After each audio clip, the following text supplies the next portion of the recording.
चलिए शुरुआत करते हैं आज की न्यूज़पेपर की। हम सबसे पहले देखेंगे जियोग्राफी वाले हिस्से से गोबी डिज़र्ट के मैप के बारे में। हम तो पहले मैप देखेंगे, इसके बाद उसके बारे में कुछ फैक्ट हैं गोबी डिज़र्ट के बारे में, क्योंकि काफ़ी इम्पोर्टेंट ये डिज़र्ट है, इसलिए उसके फैक्ट देखना भी ज़रूरी है। तो ये जो पहला मैप आप देख रहे हैं ये बताता है कि गोबी डिज़र्ट कौन कौन से देशों में फैला हुआ है। तो इसका जो कुछ हिस्सा है वो आता है चाइना में, और कुछ हिस्सा इसका आता है, समझ लीजिए वो मंगोलिया में आता। मतलब कि मंगोलिया और चाइना में गोबी डेजर्ट का फैलाव है। यहाँ से चीज़ हमारी क्लियर हो गई है कि गोबी डेजर्ट आता है मंगोलिया और चाइना में।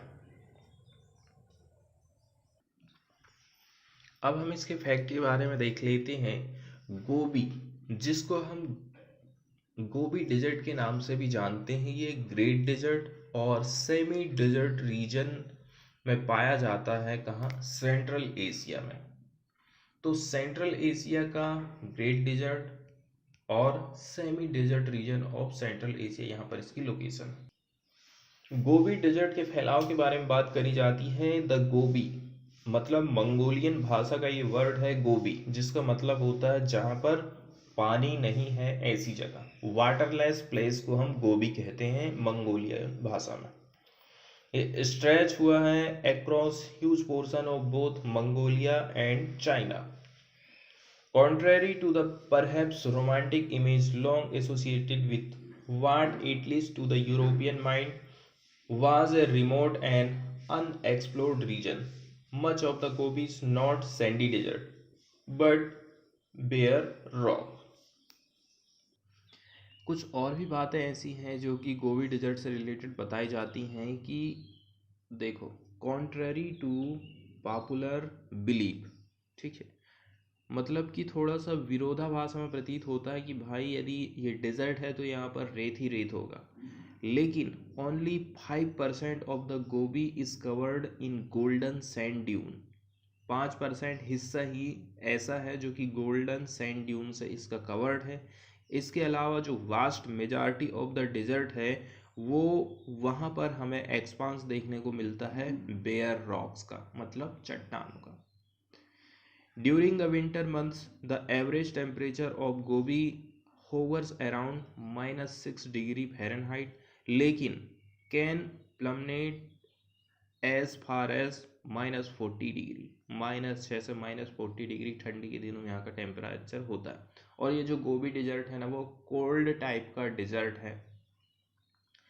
The Gobi Desert originally found its place in global spotlight for being largest reservoir of dinosaur fossils in the world, particularly dinosaur के एग। एग मतलब डायनासोर के अंडे। अब कुछ महत्वपूर्ण लोकेशन है जो कि हमें याद रखना है, जैसे कि ये यदि गोबी डिजर्ट है, गोबी डिजर्ट के to the north of Gobi lie the Altai mountain. यहाँ पर आपका हो गया एल्टाई माउंटेन, ठीक है, एंड द मंगोलियन ग्रासलैंड। दो चीज़ यहाँ पर, मंगोलियन ग्रासलैंड और एल्टाई माउंटेन। अब आप चले जाओगे इसके साउथ की तरफ में, साउथ वाला हिस्सा और वेस्ट वाला हिस्सा।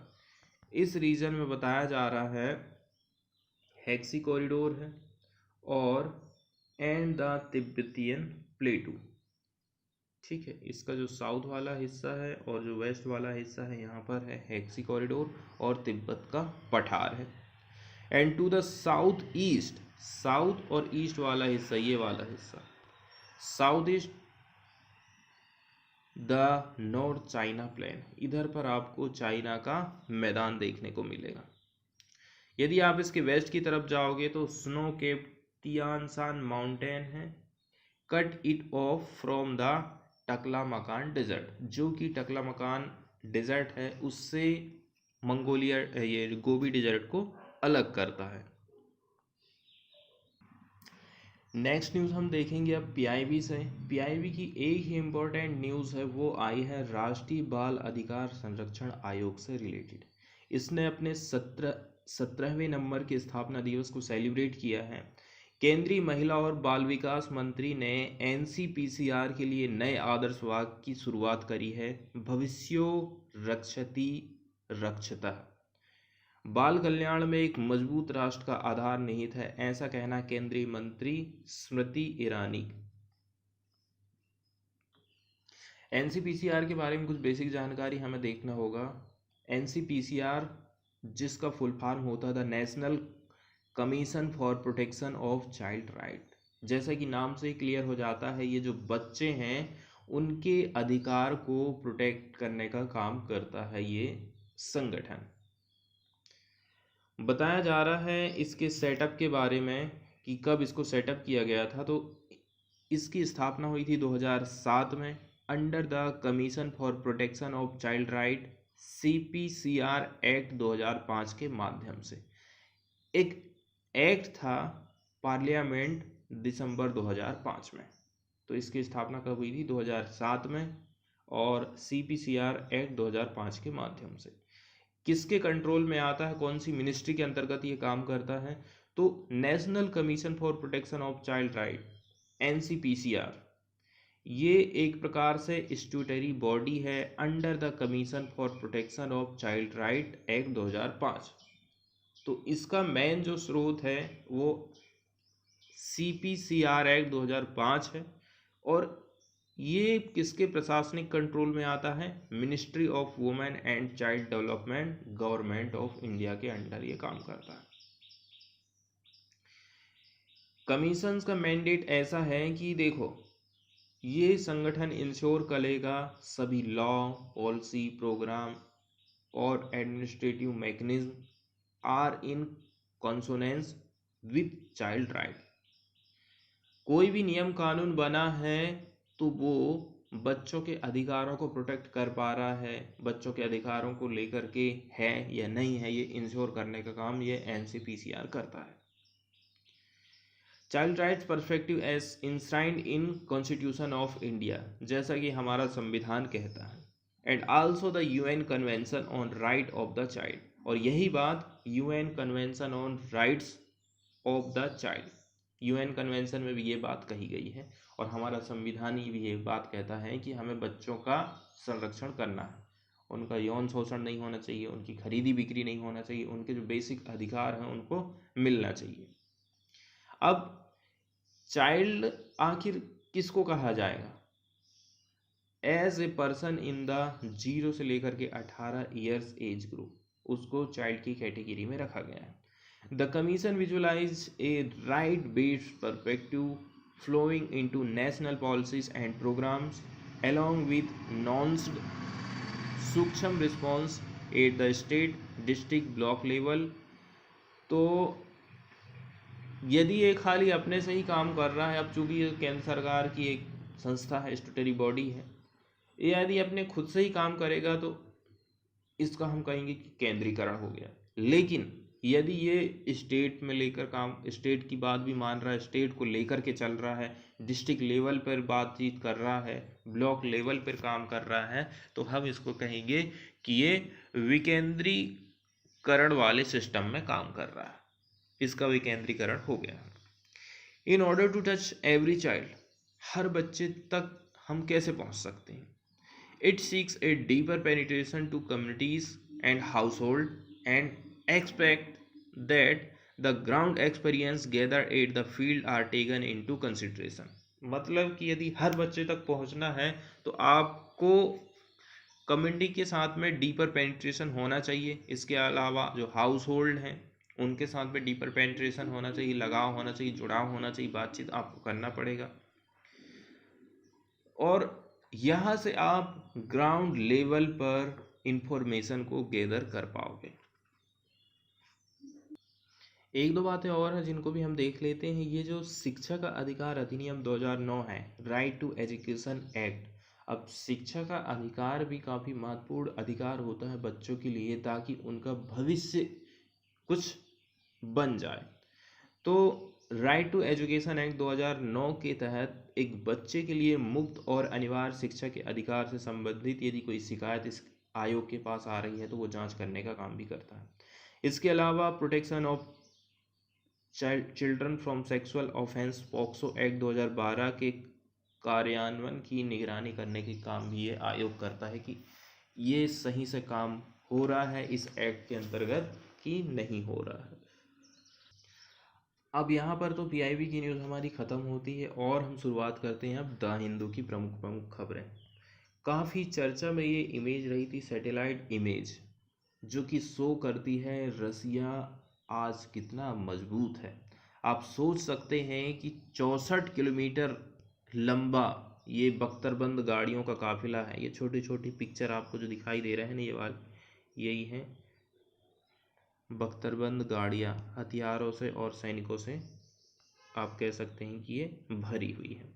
Long haul this satellite image provided by Maxar technology, जो कि ये शो करती है Russian military convoy of armoured vehicle को, जिसमें शामिल है tank and other equipment near Ivankiv in Ukraine on Monday. 64 kilometre लंबाई, आप सोच सकते हैं कितनी दूरी तक कितने सारे हथियार, कितने सारे व्हीकल रसिया के पास हैं, हम सोचते हैं तो आश्चर्य में पड़ जाते हैं। अब इसके बाद वाली जो न्यूज़ आई है वो यूक्रेन और रसिया से रिलेटेड ही आई है। छठवां दिन, कल का जो दिन था वो छठवां दिन था। इसके अलावा 6.7 lakh refugees, the world is thrown in the crisis, around 1 million are estimated to be internally displaced in Ukraine, ऐसा कहना है यूनाइटेड नेशंस का। लगभग 1 मिलियन जो लोग हैं वो डिस्प्लेस्ड हो सकते हैं इंटरनली। डे 6 ऑफ रशियन इन्वाजन, रसिया किस प्रकार से घुसते ही जा रहा है, अतिक्रमण करते जा रहा है, उसको यहाँ पर पिक्चर के माध्यम से बताया जाता है। यदि आप नीचे से शुरुआत करते हो तो ये वाला जो रीजन है, यहाँ पर रसिया ने 2014 में कब्जा कर लिया था। क्रीमिया जिसको कहा जाता है, ये भी पहले यूक्रेन का हिस्सा हुआ करता था। अब इसके बाद आप बढ़ोगे, ब्रेडियांस्क ये रसिया के कंट्रोल में आ गया है। इसके अलावा मैरीपुल है, Donetsk held by pro Russian separatist, ये जो कलर आप देख रहे हैं ये वाला एरिया भी जो रसियन प्रो लैंग्वेज बोलने वाले और चाहते हैं कि हम अलग होंगे, अलग देश की डिमांड करते हैं, तो वो लोग यहाँ पर रहते हैं डोनेट्स्क में। इसके बाद आद है लुहांस्क, यहाँ पर भी रसिया का कब्जा हो गया है। आगे फिर और ऊपर बढ़ते बढ़ते खार्किव, यहाँ पर जब वो कब्जा किया तो कई सारे सिविलियंस की डेथ हुई है मल्टीपल रॉकेट अटैक में, ऐसा बताया जाता है। इसके अलावा ओक्तिर्का 70 यूक्रेनियन सोल्जर की डेथ हुई है यहाँ पर, ये वाले ओक्तिर्का में। अब जो बात हम करे थे चार्निहिव, यहाँ पर भी कब्जा हो गया। Russian Conway 65 kilometre long advancing on Kyiv, तो यहाँ पर ये वाला जो एरिया है और ये हो गई कीव उसकी राजधानी, तो इसी की तरफ वो काफिला जो है बढ़ते जा रहा है। यूक्रेन की बॉर्डर की यदि हम बात कर लें तो नॉर्थ की तरफ में बेलारूस हो जाता है नॉर्थ। अब यदि हम पश्चिम की तरफ जाएंगे तो पोलैंड पड़ेगा, स्लोवाकिया, हंगरी, रोमानिया और मोल्डोवा। ठीक है, तो कई लोग जो है रोमानिया के रास्ते यहाँ से निकले हैं बाय लैंड। इसके बाद वाली जो न्यूज़ आई है वो जीएसटी को लेकर के ही आई है। कल भी हम जीएसटी के बारे में कुछ चीज़ें देखे थे और आज भी जीएसटी से रिलेटेड कुछ बेसिक चीज़ें देखेंगे, क्योंकि ये फ्रंट एंड पेज में जीएसटी ही इम्पोर्टेंट लग रहा है। तो सबसे पहले जीएसटी को समझने की हम कोशिश करेंगे। जीएसटी एक प्रकार का डेस्टिनेशन बेस्ड टैक्सेशन सिस्टम माना जाता है। ठीक है, अब ये डेस्टिनेशन बेस्ड टैक्सेशन हम किसको कहेंगे ये आगे समझने की कोशिश करेंगे। It has been established by the 101वें नंबर का कॉन्स्टिट्यूशनल अमेंडमेंट एक्ट के माध्यम से इसको संविधान में हमने शामिल किए हैं। It is an indirect tax for the whole country on the lines of one nation one tax to make India a unified market. पूरा इंडिया एक सिंगल मार्केट कैसे बनेगा जब पूरे देश में एक ही टैक्स की व्यवस्था हो. It is a single tax on supply of goods की कहीं यदि सप्लाई हो रही तो वहाँ पर ये टैक्स लगेगा, एंड सर्विस दोनों इसमें शामिल हो जाती हैं in its entire product cycle और लाइफ साइकिल फ्रॉम मैन्युफैक्चर से लेकर के कंज्यूमर. तो मैन्युफैक्चर से ये टैक्स शामिल होता है और कंज्यूमर तक चले जाता है. It is calculated only in the value addition at any stage of goods और सर्विसेज. जहाँ कहीं पर भी वैल्यू एडिशन हो रहा है, जैसे कि धागा से यदि आप कपड़ा बना रहे हो, वैल्यू एडिशन कर दे रहे हैं, तो वहाँ पर भी ये टैक्स लगना है. The final consumer will pay only his part of tax and not the entire supply chain which was the case earlier. कहा जा रहा है कि कंज्यूमर टैक्स कैसा पे करेगा, only his part of tax, जितना मेरे हिस्से में आ रहा है मैं केवल उतना ही पे करूँगा, ऐसी व्यवस्था इसमें करी गई है. लेकिन कुल मिलाकर के देखा जाए ना तो सारी जो चीज़ें हैं वो वसूल ली जाती हैं ग्राहक के द्वारा. There is a provision of GST council to decide upon any matter related to GST whose chairman in the finance minister of India. GST council की व्यवस्था करी गई है ताकि वो डिसाइड कर सके any matter related to GST. इसके चेयरमैन रहते हैं हमारे फाइनेंस मिनिस्टर, वित्त मंत्री. अब जीएसटी को भी ना दो लेवल में बांट दिया गया है. एक होता है स्टेट लेवल पर और दूसरा होता है सेंट्रल लेवल पर. स्टेट लेवल की यदि हम बात करें तो स्टेट वैल्यू एडिडेड टैक्स, ठीक है, या फिर जिसको आप सेल्स टैक्स कहते हैं. इंटरटेनमेंट टैक्स आ जाता है other than the tax levied by the local body. इसके अलावा ऑक्ट्राइड एंड एंट्री टैक्स हो जाता है, purchase tax, luxury tax, taxes on lottery, betting and gambling. Central level की बात करें तो सेंट्रल एक्साइज ड्यूटी आ जाती है, एडिशनल एक्साइज ड्यूटी आ जाती है, service tax, additional custom duty, ठीक है, काउंटर वेलिंग ड्यूटी जिसको स्पेशल एडिशनल ड्यूटी.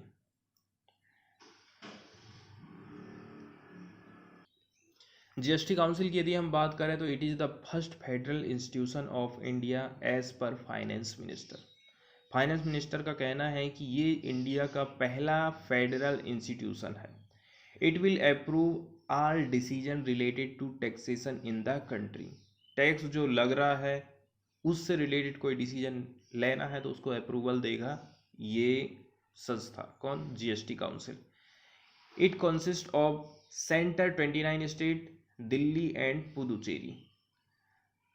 यहाँ पर कौन कौन शामिल हो जाते हैं? केंद्र सरकार, 29 स्टेट भी स्टेट के रिप्रेजेंटेटिव भी बैठेंगे, दिल्ली भी बैठेगी और पुदुचेरी भी बैठेगी. इसलिए इसको फेडरल इंस्टीट्यूशन कहा जाता है क्योंकि इसमें केंद्र सरकार अकेली डिसीजन नहीं ले रही, इसमें स्टेट गवर्नमेंट भी शामिल रहते हैं. Centre has 1/3 voting right and state have 2/3 voting right. Decision are taken after a majority in the council. GST की कमियों को यदि हमें लिखने के लिए आ जाता है तो हम कुछ चीज़ें लिख सकते हैं, जैसे कि not all item are covered. GST के अंतर्गत में बहुत सारी चीज़ें हैं जिनको एग्जम्पशन छूट प्रोवाइड की गई है, तो बहुत सारी चीज़ें इसमें शामिल नहीं की गई हैं. Taxation for certain item such as alcohol, tobacco are still not under the GST domain. States urge that including them would hamper their revenue and they would suffer a huge resource. However, some experts say that the real reason is the nexus of politicians with some business classes and high profile lobbying.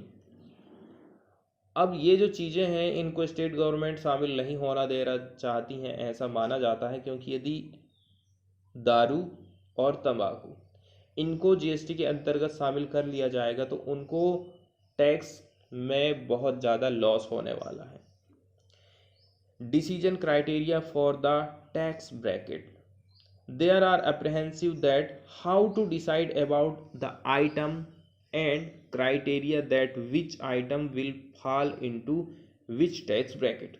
कौन से tax bracket में कौन सी चीज़ मुझे रखना है, ये इसको निर्धारित करना काफ़ी कठिन बात हो जाती है। It may lead to lobbying. To this, the finance minister has said that decision will be taken by the GST Council only and after due diligence and most probably by the consensus. Multiple tax rate and bracket, अलग अलग 0%, 5%, 12%, 18%, ये जो अलग अलग rate रखा गया है ना वो काफ़ी कॉम्प्लिकेटेड हो जाता है। Power to impose tax taken away by central government from the parliament. News की यदि हम बात करें तो GST revenues cross 1.3 lakh crore in February महीना में जीएसटी का कलेक्शन कैसा रहा है यहाँ पर बताया जाता है। तो GST goods and service tax का जो रेवेन्यू है फरवरी के महीने में 26% हायर था than pre pandemic level 1,33,026 crore. The finance ministry का ऐसा कहना है। The collection are 18% higher than those of February 2021 and mark the fifth time GST revenues have crossed 1.3 lakh crore since its launch in July 2017। Revenues from import of goods were 38% higher year on year. तो import हम करते हैं goods का तो 38% उसमें वृद्धि देखने को मिली है। While revenues from domestic transaction including import of service 12% इसमें वृद्धि देखने को मिली है। जीएसटी कंपनसेशन सेस की बात करें तो इसका कलेक्शन रहा है 10,000 crore in a month for the first time in February. अगली न्यूज़ हम देखने वाले हैं कि यूक्रेन और रसिया के बीच में जो युद्ध चल रहा है उसकी जो सप्लाई है, मतलब कि हम बात कर रहे हैं हथियारों की सप्लाई का इंडिया के ऊपर क्या असर पड़ने वाला। Doubts over defence supply to India, तो इसके ऊपर कुछ संदेह जरूर है कि क्या हमें सप्लाई मिल पाएगी या नहीं मिल पाएगी। With tensions escalating between Russia and west over the Ukraine crisis. ठीक है, रसिया और वेस्ट के जो देश हैं, पश्चिम के जो देश हैं, उनके बीच में तनाव बढ़ते ही जा रहा है। ठीक है, over the Ukraine crisis India which has major defence cooperation with Moscow और कीव, दोनों के साथ में ही उसके बहुत अच्छे रिश्ते रहे हैं। ठीक है, यूक्रेन के साथ में भी और मॉस्को के साथ में। faces uncertainty over timely deliveries in the near future in addition to the lingering threat of US sanction under काटसा। एक तो टाइम में डिलीवरी मिलना मुश्किल लग रहा है और दूसरी बात इंडिया के ऊपर सैंक्शन लगाए जाने का भी डर है, क्योंकि देखा जाए तो कहीं ना कहीं इंडिया ना रसिया का सपोर्ट किया है। countering America's adversaries through Sanction Act over the S-400 deal। S-400 deal अभी तक तो नहीं लगा सैंक्शन, लेकिन ऐसा थोड़ा अंदेशा लग रहा है। तो यदि हम पास्ट की बात करें, टेंशन बिटवीन रसिया और Ukraine had considerably delayed the modernization of AN-32 transport fleet of Indian Air Force। हम मॉडर्नाइजेशन नहीं कर पाए हैं AN-32 ट्रांसपोर्ट फ्लीट का, इंडियन एयरफोर्स के अंतर्गत जो आता है।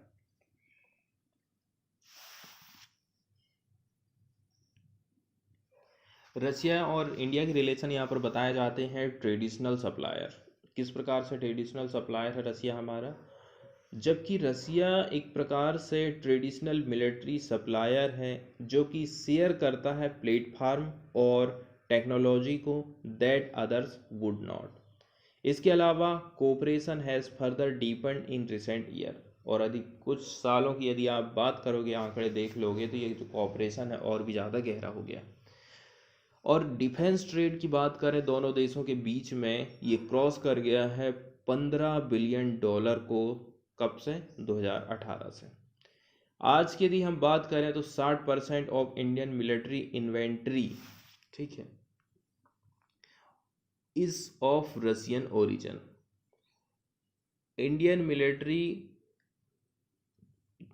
मटेरियल या फिर माल की यदि हम बात करें, चीज़ों वस्तुओं की यदि हम बात करें, तो 60% से भी जो ज़्यादा है वो रसिया से ओरिजिनेट हुई हैं, specially with respect to fighter jet, tank, helicopter, submarine, among other, while several deals are in the pipeline. और कई सारी ऐसी डील है जो कि अभी होना बाकी। फॉर इंस्टांस, जैसे कि एग्जाम्पल के तौर पर बताया जाए, दिसंबर के महीने में इंडिया और रसिया ने साइन किया था 5,000 करोड़ की डील थी। किस क्या है के लिए? 6.1 लाख AK-203 असाल्ट राइफल के लिए, to be manufactured jointly in Uttar Pradesh. Production was to begin with a few months and it is expected to reach full scale production within 2 or 3 years, ऐसा कहना है Alexander मिखियू।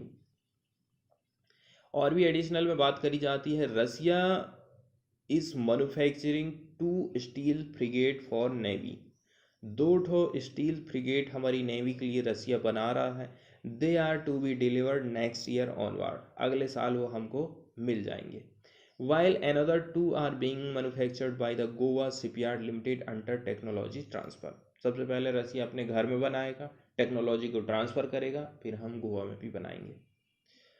The keel of the ships has been laid and the Navy has said that the first one will be delivered in 2026 and the second one 6 months later। 2026 में पहले 6 महीने के बाद दूसरा हमको जहाज़ मिल जाएगा।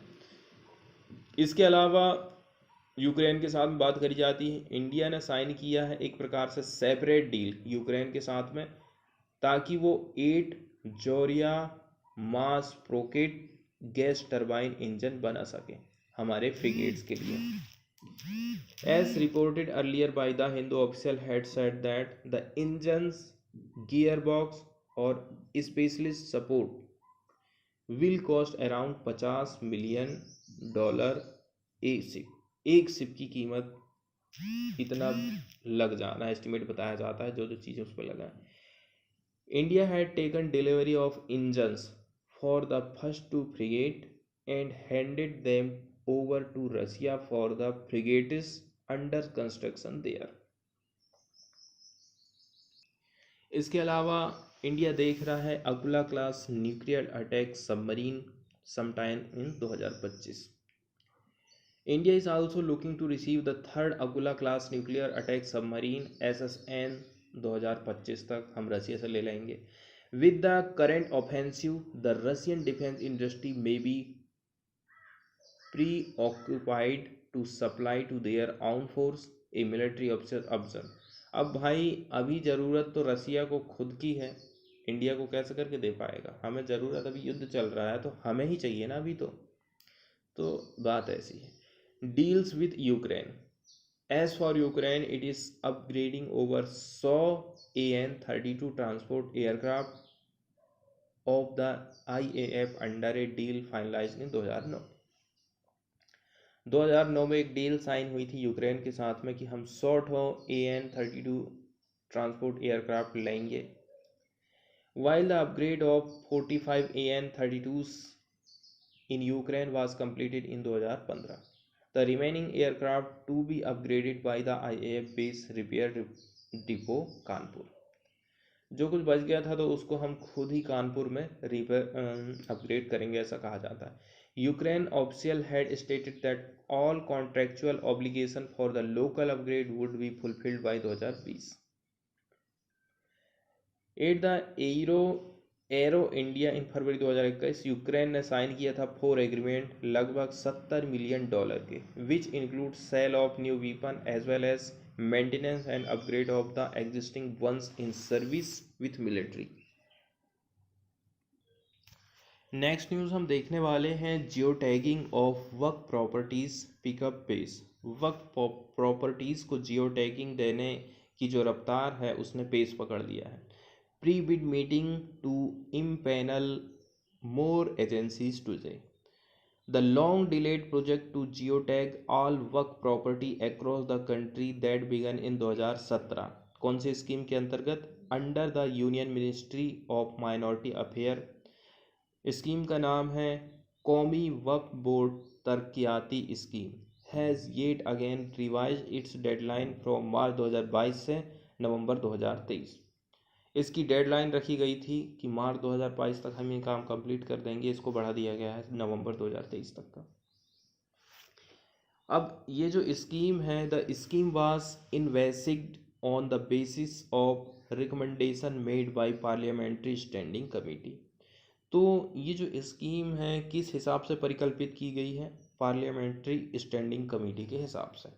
The government wanted to map the immovable asset under the Waqf board. Waqf board के अंतर्गत जो इमूवेबल संपत्ति है उसको क्या करना है? मैप करना है, to ensure its proper utilization और मोनेटाइजेशन।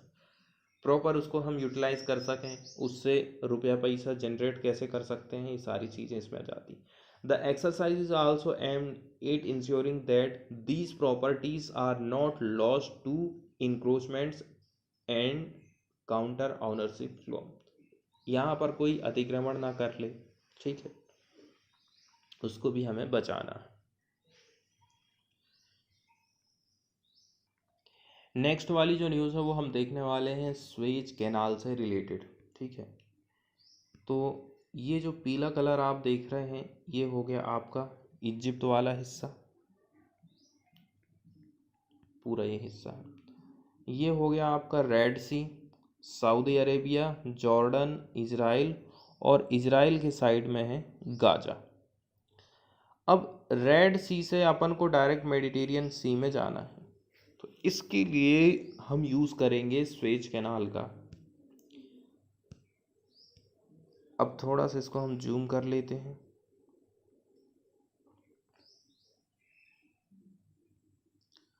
तो ये है gulf of sewage, gulf Suez की ये खाड़ी है। स्वेज, अल इस्लामिलियाह और पोर्ट सैयद, ये यहाँ से होते हुए गुजरती है आपकी स्वेज कैनाल। स्वेज कैनाल की हिस्ट्री सबसे पहले हम देखेंगे ब्रीफ में। 1858 में universal Suez ship canal company, इसको टास्क किया गया था ताकि कंस्ट्रक्ट किया जा सके और ऑपरेट किया जा सके कैनाल को फॉर 99 ईयर्स, ठीक है, 99 साल के लिए ये कंपनी है। आप इसको जो है कंस्ट्रक्ट करिए, ऑपरेट करिए, after which right would be handed to the Egyptian government. इसके बाद जितने भी अधिकार हैं इजिप्ट की गवर्नमेंट को फिर मिल जाएंगे। Despite facing multiple problem ranging from financial difficulties से लेकर के attempts by the British and Turks to halt construction, the canal was open for international navigation in 1869। कई सारी प्रॉब्लमें आई, 1869 में इसको ओपन कर दिया गया। The French and British held most of the shares in the canal company. अब ये जो कंपनी थी इसमें शेयर सबसे ज़्यादा थे किसके किसके? फ्रांस के और ब्रिटेन के। The British use their position to sustain their maritime and colonial interest by maintaining a defensive force along the Suez canal zone as part of 1936 treaty. सबसे ज़्यादा ज़रूरत तो ब्रिटिश को ही थी क्योंकि उनको माल इधर एशिया से यूरोप की तरफ भेजना था। 1954 में facing pressure from Egyptian nationalist, the two countries signed a 7-year treaty that lead to withdrawal of British troop. अब ट्रूप्स जो स्थापित किए गए थे ब्रिटिश की तरफ से उनको एक ट्रिटी के माध्यम से वापस लाना पड़ा। स्वेज कैनाल का इंपॉर्टेंस की यदि हम बात करें तो the canal is in Egypt connecting Port Said on Mediterranean Sea, Mediterranean Sea में पोर्ट सैयद है, to Indian Ocean via the Egyptian city of Suez on the Red Sea. Red Sea और Mediterranean सी को जोड़ने का काम करती है ये canal. Therefore the Suez canal is an artificial sea level waterway. कैसा है ये?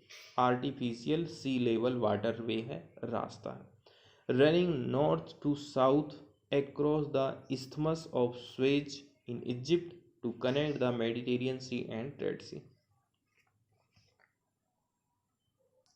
और भी कुछ कुछ बात है जैसे कि 193 kilometre waterway Suez Canal which connect करती है एशिया और यूरोप को।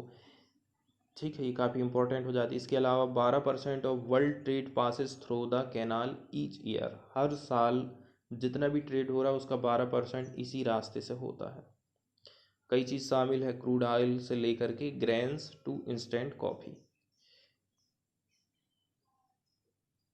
Without Suez, a super tanker carrying Mid East crude oil to Europe would have to travel an extra 6000 miles।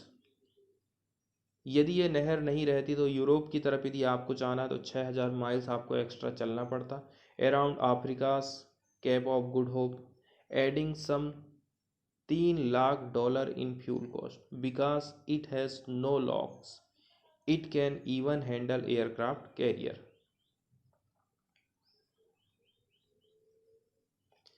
News ऐसी आई है कि कैश स्ट्रैप्ड इजिप्ट की condition ख़राब चल रही है, इसने हाइक कर दिया है स्वेज कैनाल ट्रांजिट फीस को। ठीक है, जो भी जहाज यहाँ से होकर के गुजर रहा था 100 लगता तो हम 150 लेंगे, ऐसा कर दिया। Cash strapped Egypt increase transit fees on Tuesday for the ships passing through the Suez canal, one of the world almost crucial waterway, which hikes of up to 10%, 10% इसने बढ़ा दिया है। और भी कुछ कुछ न्यूज़ में फैक्ट आ जाते हैं, जैसे कि लगभग 10% of global trade including 7% of the world's oil flows through the Suez Canal which connect the Mediterranean and Red Sea. Egypt की यदि हम बात करें तो कैनाल है which first open in 1869 is a source of both national pride and foreign currency. Authorities said 20,649 vessels pass through the canal last year, पिछले साल इतने सारे वेसल्स गुजरे थे। 10% increase compare to 18,830 vessel in 2020 में 18,000, इस बार 20,000। The annual revenues for the canal reach $6.3 billion 2021, ऐसा the highest in its history. United Nations Security Council की बात हम कर रहे हैं, ready to help nationals of neighbour countries. United Nations Security Council से रिलेटेड न्यूज़ हम देखने वाले हैं, तो हिंदी में जिसको हम कहते हैं संयुक्त राष्ट्र सुरक्षा परिषद। संयुक्त राष्ट्र संघ के 6 प्रमुख जो अंग होते हैं उनमें से एक होता है। इसका मुख्य काम है दुनिया भर में शांति और सुरक्षा को सुनिश्चित करना। इसके अलावा संयुक्त राष्ट्र संघ में नए सदस्यों को जोड़ना और इसके चार्टर में बदलाव से जुड़ा काम भी सुरक्षा परिषद ही करती है। ये परिषद दुनिया भर के देशों में शांति मिशन भी भेजते रहती है, और अगर दुनिया के किसी हिस्से में मिलिट्री एक्शन की ज़रूरत है तो सुरक्षा परिषद रेजोल्यूशन के जरिए उसको लागू करेगी। संयुक्त राष्ट्र संघ की तरह इसकी स्थापना भी द्वितीय विश्व युद्ध के बाद हुई थी। सुरक्षा परिषद की पहली बैठक 17 जनवरी 1946 को हुई। कोल्ड वार के कारण काफ़ी समय तक सुरक्षा परिषद कमजोर रहा, लेकिन कांगो वार और कोरियाई युद्ध के समय इसने अहम भूमिका निभाई थी। इसके अलावा कई देशों में ज़रूरत के हिसाब से शांति मिशन भी भेजे गए। सुरक्षा परिषद में 5 स्थायी और 10 अस्थायी सदस्य होते हैं। ठीक है, अस्थायी सदस्यों का चुनाव हर 2 साल में होता है। बताया जा रहा है रसिया जैसे ही बिखरा, इसके बाद सुरक्षा परिषद की पावर एकदम से बढ़ गई। इसने दुनिया के कई हिस्सों में शांति अभियानों का अंजाम भी दिया था। Kuwait, Namibia, Cambodia, Bosnia, Rwanda, Somalia, Sudan, Congo, कई शांति अभियान इधर पर चलाए गए थे। एक न्यूज़ आई है जिसमें रिलेशन बताए जाते हैं ताइवान और अमेरिका के। तो जिस प्रकार से रसिया ने अतिक्रमण करके यूक्रेन को हथियाने का पूरा प्रयास पूरा मन बना लिया है, ठीक इसी प्रकार से कहीं चाइना भी ना कर ले, इसलिए अमेरिका क्या चाहता है ना, अपने डेलीगेशन को, अपनी टीम को यहाँ पर भेजा है ताइवान में। रसिया's invasion of Ukraine has drawn fresh attention to China's threat to use force to annex self-governing democratic Taiwan, which it claims as its own territory। China इसको अपनी ही खुद की टेरिटरी मानता है। नेक्स्ट न्यूज़ जो आई है इकोनॉमिक्स वाले पेज से, वो है पार्टिसिपेटरी नोट्स, जिसको हम पी नोट्स भी कहते हैं। तो सबसे पहले इसको हम समझने की कोशिश करेंगे। पी नोट्स का मतलब होता है पार्टिसिपेटरी नोट्स, टेक्निकल भाषा में ऑफशोर डेरिवेटिव इंस्ट्रूमेंट। मतलब कि यदि मुझे दूसरे देश में पैसा फंसाना है तो पी नोट के जरिए आप इस पैसे को लगा सकते हैं।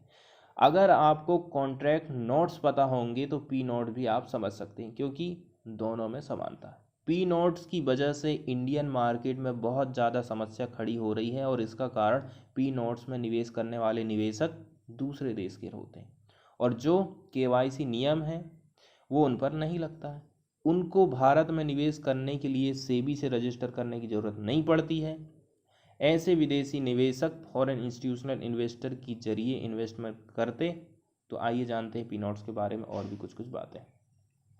ठीक है, तो 2007 में क्या होता है, सेबी ने stock exchange board of India, जो कि भारत में शेयर मार्केट को कंट्रोल करता है, पी नोट की वजह से मार्केट में जो उथल पुथल हो रही है उसके लिए पी नोट पर 50% प्रतिबंध लगाने की मांग करती थी।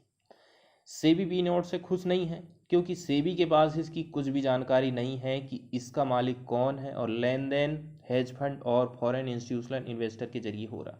लेकिन सेबी इस बात को क्लियर नहीं कर पाई और सीधा असर मार्केट पर हो गया था। तो पहली बार क्या होता, 1992 में इंडिया की गवर्नमेंट ने विदेशी निवेशकों को भारत के शेयर मार्केट में निवेश करने की अनुमति दी कि आप आइए हमारे यहाँ के शेयर में इन्वेस्ट करिए। लेकिन रजिस्ट्रेशन की प्रोसेसिंग अनिवार्य है। जैसे कि अगर आप भारत के नागरिक हो तो आपको मार्केट में निवेश करने के लिए केवाईसी का रजिस्ट्रेशन चाहिए।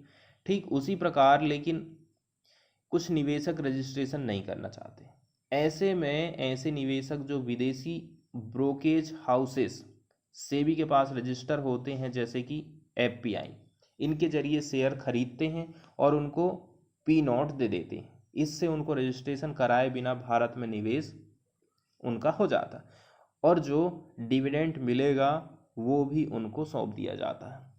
मतलब कि यदि इंडिया में डायरेक्टली मुझे निवेश करना है, मैं फॉरेन में रहता हूँ, तो मैं बिना रजिस्टर्ड हुए कैसे करके शेयर में पैसा फंसा सकता हूँ, वो पी नोट के जरिए हो जाता है। इसकी सच्चाई ये है कि पी नोट से जिस व्यक्ति ने बाजार में पैसा लगाया उसका नाम, पता, कारोबार कुछ नहीं जान सकते। इससे जो असली मालिक है वो हमें कभी पता नहीं चलेगा। और इसके अलावा अगर आप भारत के नागरिक हो ना, तो आपको केवाईसी फॉर्म, पैन कार्ड, ये सब डॉक्यूमेंट देना पड़ेगा, जो कि गलत बात है। पी नोट किसके हैं इसका पता नहीं लगा सकते, और इसके कारण इसमें काला पैसा, आतंकवादी लोगों के पैसे भी इसमें शामिल हो सकते हैं, जो कि बहुत बड़ी बात होती है। इसके कारण पी नोट भारत जैसे देश के लिए खतरनाक भी साबित हो सकता है। ऐसा सोच लीजिए आप। न्यूज़ में क्या कहा जाता है, बताया जाता है कि investment via P note drop to 87,989 crore. ठीक है, 87,989 करोड़ रुपया की गिरावट आई है पार्टिसिपेटरी नोट में। Investment in capital market through participatory notes P net drop by the 87,989 crore at the end of January. Expert believe that the foreign investor will continue with their negative stance amid Ukraine crisis. और यहाँ पर main reason बताया जाता है Ukraine crisis का। P notes are issued by the registered foreign portfolio investors. P notes issue किए जाते हैं एफपीआईज के द्वारा। किसको? टू ओवरसीज इन्वेस्टर को who wish to be a part of the Indian stock market without registering themselves directly। वही बात जो हम यहाँ पर पढ़े हैं, समझे थे, वही बात यहाँ पर बताई जाती है। As per Securities and Exchange Board of India data, the value of P note investment in Indian market, यही बात कितनी गिरावट आई है। एक्सप्लेनर वाले पेज से यदि आप देखोगे ना, तो कई सारी जो बड़ी बड़ी मल्टीनेशनल कंपनीज है वो रसिया से अपने आप को बाहर कर रही हैं। रीज़न यही है कि रसिया ने यूक्रेन पर आक्रमण कर दिया है। अब यूरोप की तरफ से कई सारे सैंक्शन लगाए गए हैं। उन सैंक्शन में से कुछ ऐसा भी है, जैसे कि हमने स्विफ्ट की सुविधा रसिया को देना बंद कर दिए हैं। स्विफ्ट के बारे में हमने डिटेल में जानकारी हासिल किए थे। इसके अलावा भी कुछ कुछ ऐसा है, जैसे कि रसिया काफ़ी बड़ा सोर्स है एनर्जी का, गैस, इसके अलावा पेट्रोल, डीजल, ऑयल, ये इसका बहुत बड़ा सोर्स है। अब वो सोर्स भी ऐसा है कि कई सारी कंपनियां बाहर की यहाँ पर आती हैं और अपना प्रोडक्शन रसिया को दे रही हैं। तो कुछ यूरोप की कंपनियां हैं, वो कंपनियां यूरोप के दबाव से अब अपने आप को वहाँ से बाहर निकाल रही हैं। ताकि रसिया को डायरेक्टली इकोनॉमिक रूप से हम हिट कर सकें।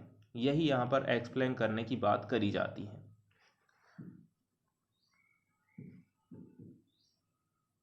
जैसे कि यहाँ पर बताया जा रहा है कि आखिर इसका इफेक्ट क्या होने वाला है। Most of the impact of big oils exit from Russia on the country's economy is likely to be over the long run rather than in immediate future.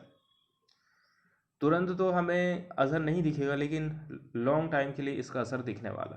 Foreign companies offer करती हैं important technical know how which help in energy exploration और production. They also bring precious capital to fund energy project in Russia. रुपया पैसा भी Russia को दे रही हैं। These can turn out to be crucial determinants of energy sector efficiency in long run. बताया जाता है, ये बात तो क्लियर नहीं है कि आखिर कैसे एग्जैक्टली बीपी और जो सेल विल जो है एग्जिट होंगी their investment at the moment. The exit could involve incurring significant losses of Russian government decides to seize their asset। अब रसिया भी थोड़ी ना कुछ करेगा, फिर उनके एसेट को सीज कर लेगा। Western commodity trading houses such as Trafigura and Glencore also play an important role in the sale of Russian energy in the international market. Their exit from the dealing in Russian energy asset, if it happens, can affect liquidity and lead to greater volatility in energy prices in the international market। तो international market में price बढ़ने वाला है। अब देखिए, रसिया की जो economy है ना, बहुत डिपेंड करती है एनर्जी सेक्टर पर। अब जो एनर्जी सेक्टर पर से कमाई होती है, रसिया उसको अपने युद्ध के साजो सामान में लगाता है, तो वैसा अब रसिया नहीं कर पाएगा। फिर भी जो पश्चिम है या यूरोप है has been measured in its energy sanction till date given Europe's heavy reliance on Russian energy supplies. Russia supply करता है लगभग 40% of Europe's gas need. Europe की गैस की नीड का 40% अकेला रसिया उनको देता है। At a time when energy prices are already rising in Europe due to supply chain disruption owing to the pandemic and government measure to cut down the use of fossil fuel, disruption in Russian supply can cause further pain। इससे न केवल रसिया को नुकसान होने वाला है, बल्कि Europe को भी नुकसान होने वाला है, क्योंकि ऑलरेडी से प्राइसेस हाई हो गए हैं पैंडेमिक के चलते चलते। अब सीधी सी बात है, यदि यूरोप को माल अपना वो नहीं बेच पाएगा तो बाकी एशिया की तरफ वो मुड़ेगा और अन्य देशों की तरफ वो मुड़ेगा। This will affect not only European consumer but also the entire world as everyone will have to pay a higher price when supply drops in what is common global energy market. Shortcut में यदि कहें, ठीक है, given the mutual independence between Russia और Europe, the West will have to find ways to decrease reliance on Russian energy before it can seriously hurt Putin। आपको रसिया को नुकसान पहुंचाने से पहले खुद अपने नुकसान को भी देखना है कि हम उसी के ऊपर निर्भर हैं, उससे नहीं लेंगे तो दूसरी जगह से हमको लेना पड़ेगा।